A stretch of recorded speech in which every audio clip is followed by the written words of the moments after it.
Jaylen Brown right now was being asked about the notion that he can't play with Tatum. I got to hear it, Wow. but this is the quote. I disagree. Me and JT talk. We talked after the last game. We communicated with each other, so we're on the same page. I get where all the frustration comes from as long as we're on the same page. Is that a yes, we can play together, or a we talked for the first time ever last game? I got to hear it too. It sounded like he's dispelling the notion, obviously. But It's like just words. Again, it's not the ringing endorsement that everyone's like waiting to hear. You're waiting. It almost sounds like they have some sort of agreement. Like, we talked about it, and Yes, I don't like you. We weren't you crazy don't like about me. each other before, but now we're all right. We're all right. Yeah. It's weird. It's like that interview they did together when everyone was like, "See," and the real question answer was like, "Are you guys friends?" And they were like, "Yeah, I know him. I know we him. spend time in the same space, and we are cordial when we are in the same each other space. messages. His family looks after my kid every once in a while. Like, I don't know. Yeah. You know what? And everyone's like, they love each other.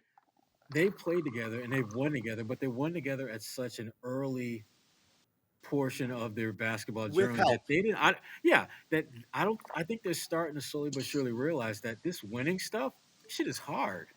Being able to do it over and over and over again and win at a high level is hard, particularly when you don't have the kind of talent that they were buffered with. Because your point, John, I mean, it's one thing to win, get to the conference finals when you've got guys like a younger Al Horford, or you've been aided throughout the season with a Gordon Hayward from time to time, and having a Kyrie Irving and all those type of guys. It's one thing when those guys are gone, and then you're looking at Romeo Langford, Aaron Nesmith, Peyton Pritchard, different, and obviously Josh Richardson and Schroeder. Those guys have been good, but they haven't been as impactful as some of the guys that they played with in the past.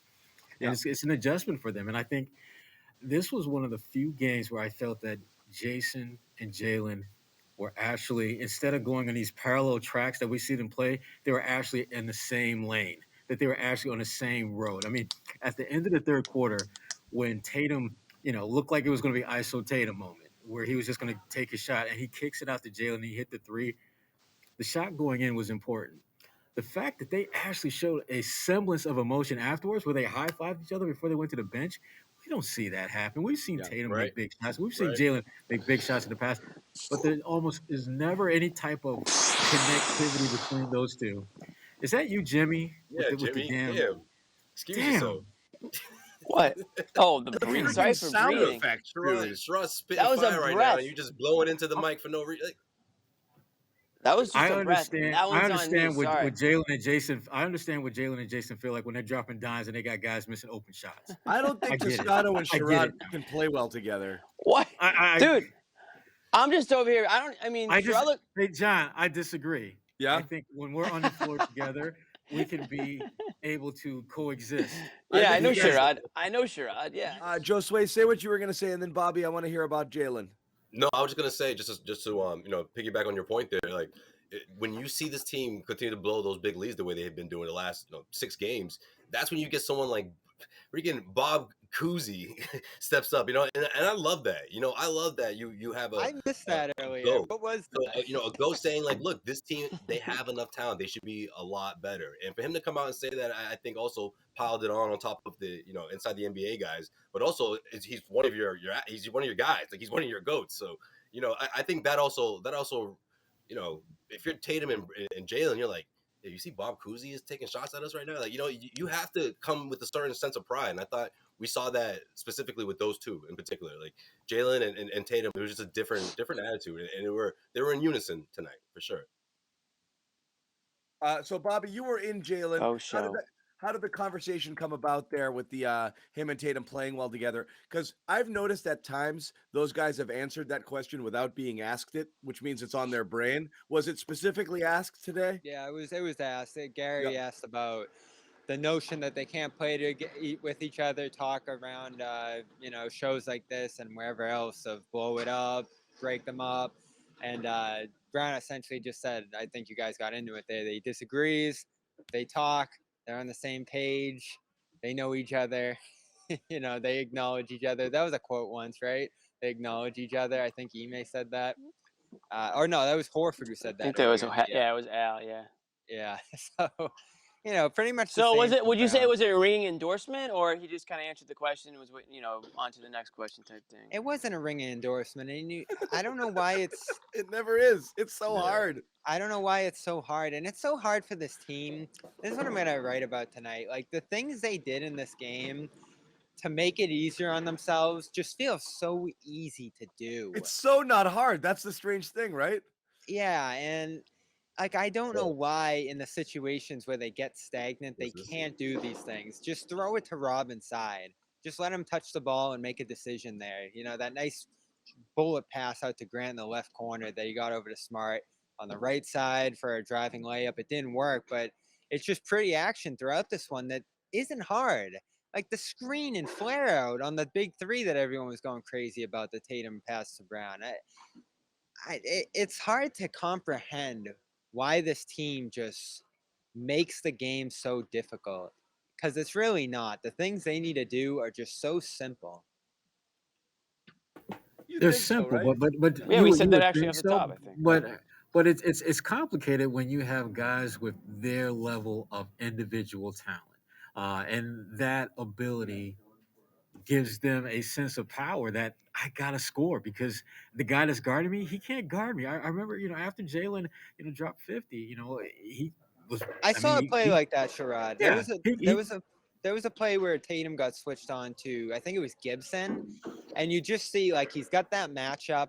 He wants to attack it so bad, and well, like it happens all the time. he's trying to It get in the happens all step the time. back, and it's not there, and then he's like trying to dribble into him, and it's But out to there's the left, and always- it's back to him. But Did you- but the this was whole one of the first few half- games. Yeah, there's always a guy waiting. Like Tatum, Right. there's always like somebody waiting on Tatum kind of over the top there to double when he starts to move. He never has. They're daring him to shoot Be a into passer. dribble into a double team or be a passer. Right. The entire first half, every touch that he had, as soon as he started to move, he would draw a second defender every single time. They're blitzing him. And they're going to keep doing it. So it forces the issue. And the only way around it is to make a much quicker decision. If you wait, you're deliberate, you do your setup, you start to dribble, you get kind of trapped, and then you kick it out, you're eating too much time. It's hard to get into a flow of an offense because you've held onto the ball for 8-10 seconds at that point. He's just got to make quick decisions. And he did I thought Jaylen did a great job of that today because again, when he would recognize that mismatch, instead of forcing the action, he forced the ball to someone who was open. And that's the thing about it. Guys were on the move way more than they normally are. That's where you got guys like Robert right around the rim for instead of just the lob that they love to throw, they can actually do a bounce pass where he can make a play, or they can get it to him on the elbow and he can do some things. But there was so much action that they were doing today that we see them doing often, that the only difference was that they were making the extra pass as opposed to taking the contested shot or looking for that ISO matchup, which I didn't think they looked for that nearly as much as they normally do. They did some, but not to the extent that we've seen in past games. This is kind of interesting. Oh, wow. Did you see the Perkins? Yeah. I just sent you that. Yeah, So I was just sending that to you, Joe. So Kendrick Perkins. You sent it to John, but not me. Huh, okay. What happened? No, it's the group. Oh, Perk, okay. Perk tweets, Jaylen Brown completely took over this game with his first triple-double of his career. Played a perfect game while Tatum went 6 of 14 from the field. Okay? All right. I can see why that might be annoying. 6 of 14 is still pretty good. That's like 43%, 42.9. One didn't have anything to do with the other, per se. Some good math right there. And Tatum writes back, normalizing uplifting one man without bringing another one down. JB played great. It's all right to leave it at that. Fair. Ooh. However, what I'll say is Jaylen Brown retweeted that. What I will say is shout out to Tatum for the clapback. Well done, JT. Absolutely fair. Also, I want to see what Perk's gonna say. They're still going right now. Absolutely fair. Also, don't listen to Twitter and don't watch the NBA halftime live shows. Certainly don't watch this show. Don't do it. Get the noise shouldn't be bothering them with that stuff. Here's the thing. To me, I I would agree with that, John. If only It was that easy. To me, whenever you've got noise out there and you're in a position that these guys are in, you need to figure out how can I use this as motivation. I mean, we talk all the time about the guys from the past who would just make up stories about things that they supposedly heard that didn't actually happen, but they would use that as motivation. If you hear a guy saying that, uplifting one guy while putting you down, use that as motivation to go out there and drop 50 the next game. Use that as motivation to get your triple double. Find ways to use that bullshit to just pump yourself up. Find ways, if you're Marcus Smart, to go on the best stretch of your season last year. Yes, exactly. But he did. Exactly. But look, if Tatum wants to use this for his fuel, then I like it. I don't mind it. But again, back it up. Just don't let it be a distraction. To John's point, just don't let it be a distraction. Right. We want this to be the new normal. So don't be puffing your chest out tonight and then revert back to your old habits in a couple of days. Like that's going to be key to see how they do, especially with this stretch. Like this is they should be picking up some wins right about now. They should have. Right. They really should. Last time, But you know how I feel about checking your phone. No, I'm with you, Bobby. Minutes of the game. I'm with you, but again, look, if that's what it takes, because Tatum does bring up a good point. It's like, look, we beat the Knicks, blew them out. He got triple double, like pinning me against. I can't believe he responded friggin' minutes after the game. Stay off Twitter. Has he even gone to the podium yet? He could have waited. That's true. I don't think he's gone to the podium yet. It doesn't bother me that much, to be completely honest. I mean, it doesn't bother me. I think for the noise, Jimmy. I think your mental health is better to not do it. Like, sure, but we all do it. I mean, this is coming off the Randall stuff too, right? Like Julius Randle, that's just idiotic. Yeah, playing in New York, like, and the Mets stuff in the offseason, like thumbs down to their fans. Like, if you're good, fans cheer. If you suck, they get on you. And even if you do fairly well, but not up to their lofty standards of you, they're gonna get on you. The Stars. That's exactly what you said about Randall. Oh man, I cannot believe Randall. The Stars get the most heat, guys. So Jayson Tatum. But to your point, John. To your point, they obviously this isn't like this didn't just happen, right? This is like he metaphorically threw his phone against the wall, being like, "Look, I've had it now. This is it. Like we just won. Jaylen gets a triple double. Like I can't win with these guys." And obviously Perkins, it stings a little more because he watches every single game and he's he covers the team. Not just from a national standpoint, but from local. So let me. Plus, honestly, I don't get. Here's why I don't get it. It's the thing. It can be both things. I think the criticism from Perk of Tatum, who is coming off a double-digit assist game and really was the savior last game, and the only guy who did everything. Wasn't the problem last game. He wasn't the problem at all. He did everything for them a game ago, and then it has like a mediocre game, which is fine. He didn't kill you. He wasn't lights out. It literally has nothing to do with it. So the criticism on its own is dog shit. It really is. It's a weak tweet by Perk to begin with. To me, I'm just like, stay off it. Yeah, what he's trying to do there, though, is commendable for sure. Stepping up for Brown on social. We liked that over the offseason, didn't we? When they were, I don't really think he's stepping up for Brown, to be honest. But you don't think so? No, I mean, not really. The tweet was commending. It was directed Brown. at him. The shot, the shot. Yeah, I think the looking out for Jaylen, to me, that's just kind of the collateral. I actually thought so. Jaylen Brown retweeted it, so that was kind of like Jaylen Brown coming to bat for Tatum. Yes. That's where like the teammate thing comes in. I mean, Tatum was just kind of like, listen, man, like you're trying to set the record straight. It's about Jaylen Brown tonight. Don't make it about me. If you think I'm struggling, like, don't include that. You don't have to include that. You don't have to. And I didn't. So Tatum didn't have a bad game. He didn't have a bad game. Right. He just had the game to say this. Yeah. He just had a game that was just a game at the end of the day. Like, it's not going to go down. As you said, Sherrod, he shot 43.9% on the dot. Yeah. 42.9% from the field. I mean, that's quick math. Yeah. But you gotta get props. You gotta get props to Tatum because he put some bass in his voice on that tweet, man. You gotta put some bass. He did, but you know what? Put some bass in his voice. I like it. I mean, I see where you guys are coming from too. Like, I don't really mind it that much, but I do think that Tatum should care more about just win games, man. And that's kind of been my thing more than anything. Is I think he gets too caught up in his own. He does his own performances night in night out, whether it's good or bad. I don't really think the wins and losses, and I'm not trying to be harsh, but I think that's just how I feel. Like I think he cares a little bit more about his own numbers than he does wins and losses right now. And I think that's part of the leadership issues that I have with this team right now. Is that I don't know if they have good leadership.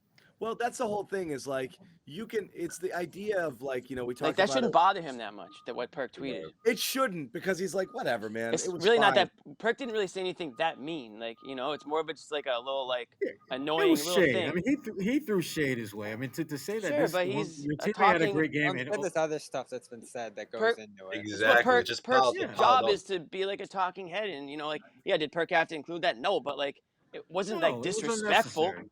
It wasn't like anything over the top disrespectful. It wasn't over the top disrespectful, but it was disrespectful. I mean, all he had to do was just give Was. Jaylen his props for a hell of a Yeah, game. what's he and gonna just say, leave Yeah, it he Jimmy? did. Like, He did. You're a clown or you're whack. Like, he's just gonna be. He's an analyst. Like he It wasn't like no, it gonna wasn't make like it personal. it wasn't like Tatum's a liability out there, or he sucks, or trade Tatum. It wasn't anything like that. He just like he So this noted is what he Yeah. noted what Tatum's performance looked like on paper tonight, and that was it. So Perk's been on his ass a lot, though. And yeah, I know. we I should think know it. recently didn't Yeah. Perk just say they need to break him up. Yeah, I so thought he that saw did. that. So yeah, I mean this has more to do with what Perk probably Has has been been saying saying. than ESPN what Perk that especially. specific tweet was. Exactly, ESPN Perk in the morning after the Knicks loss. I think Yeah. Perk said that.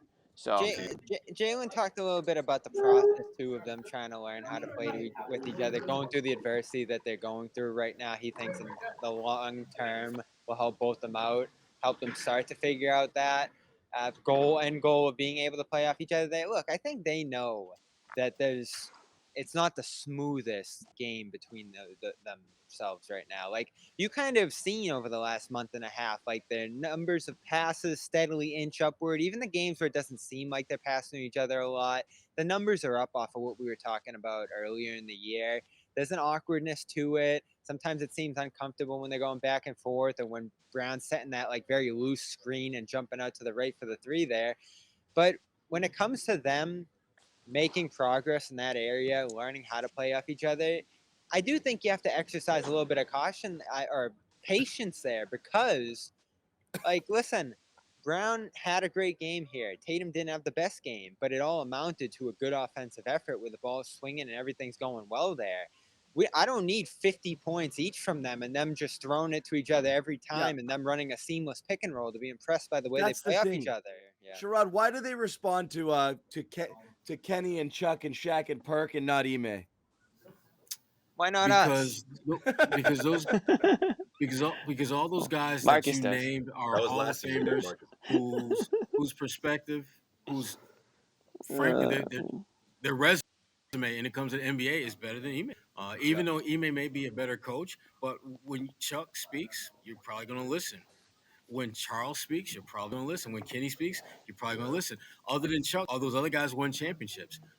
But Chuck is a Hall of Famer nonetheless. So that's part of it. But I think the other thing too, and I'll pass on to Bobby from here. You also have to factor in where these players are in terms of the NBA lineage. For example, guys, and like the fact that guys are much more in tune with the outside noise now than they were 10, 15, 20 years ago. That rather than just letting it go in one ear and out the other, they actually allow that stuff to marinate. And that's why you will respond to a Chuck and a Kenny, and you will hear what Kendrick says, and you're going to reply to that. Whereas 10, 15 years ago, you'll see something in the Boston Globe or another newspaper that is not flattering, and you're just like, whatever, I'm just going to go out tomorrow and drop 50. Right. So this is part of that whole social media vacuum that we are in, and players are in now. Yeah. Plus, also, but real quick before Bobby goes, you have to remember too, they watch those guys. They grew up watching Kenny and Chuck. It's part of the basketball culture. Not even, dude. So, they didn't even. What do you mean they didn't watch a second of those guys growing up. I'm talking about as analysts, obviously, man. I'm talking about NBA on TNT. Like, I didn't know. I didn't know what you meant. Okay. No, you're right. Yeah, they definitely. Yeah. We all watched. I mean, that's those why are. it holds so much weight. Totally. Okay. Then why is it such a problem when Perk says something? Well, because he averaged 5 points and 6 rebounds on a championship team. Well, no, Perk, I guess, but like we love Perk, but Perk's not a Hall of Famer. But you don't have to be good to know what good is and what bad is. You don't. I just think it's in theory, Jimmy. I'm not a smart man, but I know what good is. But like a coach. Yeah. Here's the Oh, he's difference. Here's the responding. biggest difference. The biggest. Find out what he said. Did you guys, Bobby? Did What's- you want to? Here's, I'll let here's Bobby why go. they He's been trying respond to go. it. Yeah, I mean, Sherrod got there. It's not the credentials. It's because it's packaged in a 90-second video where it's just the only content of the clip is them being bashed there. And it's just like a tweet. It's just like what Perkins did.